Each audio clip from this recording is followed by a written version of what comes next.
ठाण्याची story आहे ती. Feel होत होतं की बसलंय कोणतरी मागे, आपल्याला कळतं ना, वेट जाणवतं आपल्याला, मागे कोणतरी बसलंय.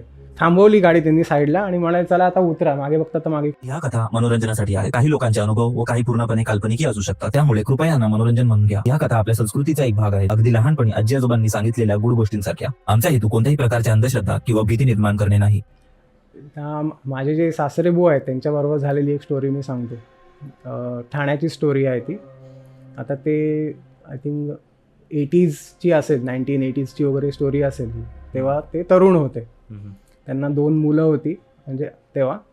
आणि थिंक रात्रीचे असेच 12:30 वगैरे 12-12:30 वाजले असतील. आणि त्यांचा मित्र कोणतरी आला होता घरी. 5 पाखडीला राहायला होते ठाण्याला.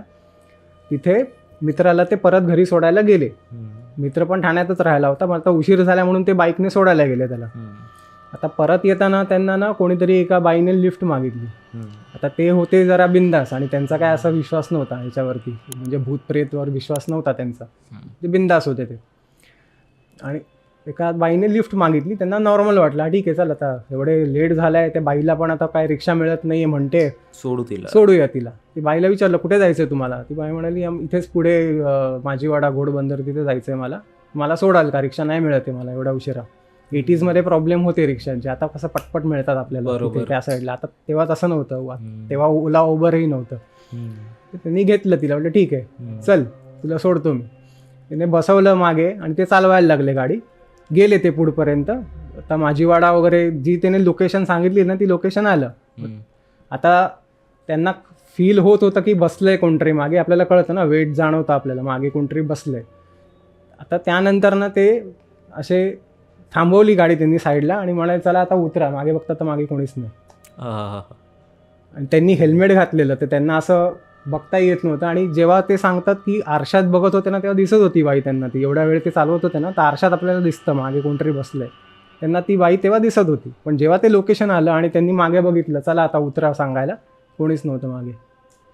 त्यांची म्हणजे फुल घाबरले ते आले घरी कसे तरी परत चालवून बाईक. आणि खूप घाबरलेले. पहिल्यांदा असं त्यांच्याबरोबर झालं की ते खूप घाबरलेत. आणि त्यानंतर मग त्यांनी उठवलं त्यांच्या बायकोला आणि सांगितलं की जरा असं माझ्याबरोबर काहीतरी भुताटकी झाली आहे, मला भीती वाटते खूप, तर जरा आईला उठव, म्हणजे त्यांच्या आईला उठव.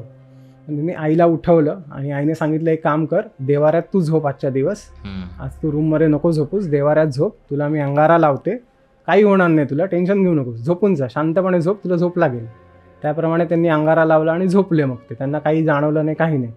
मग दुसऱ्या दिवशी बायकोने विचारलं त्यांच्या की काय झालेलं तुम्हाला, भुताटकी म्हणजे काय, एवढे का घाबरले, तुमचा तर विश्वासही नाही आहे त्याच्यावर. बोलले असं नाही, पण माझ्याबरोबर अशी एक लिफ्ट मागितलेली एका बाईने, तिला मी लिफ्ट दिली आणि नंतर ती तिथे माझ्या मागे बसलेली, ती गायब झाली नंतर. त्यांची बायकोही घाबरली. म्हणजे ठीक आहे आता तुम्ही विचार नका करू, आता फक्त लक्ष द्या, म्हणजे असं कोणाला लिफ्ट नका देत जाऊ रात्री आणि मेन बाहेरच जाऊ नका रात्री. खतरनाक बाई. पूर्ण पॉडकास्ट बघण्यासाठी बायोमधल्या लिंकवर क्लिक करा किंवा यूट्यूबवर बंकस पॉडकास्ट सर्च करा.